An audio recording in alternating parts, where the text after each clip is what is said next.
सबसे अहम जो चीज है वो अदब है। अदब जिसके पास अदब नहीं उसके पास कुछ भी नहीं।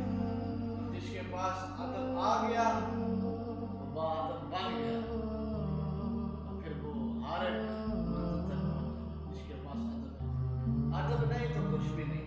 पहली मंजिल अदब इश्क दी, बिन अदब मुराद न पावे, ते बेअदबा दी बस्ती अंदर कदे ठंडी हवा ना आवे।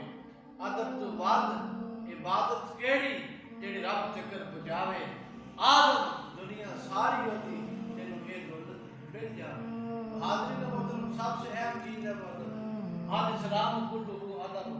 हज़ूर अलैहिस्सलाम ने फरमाया इस्लाम सारे का सारा अदब है, सारे का सारा अदब है।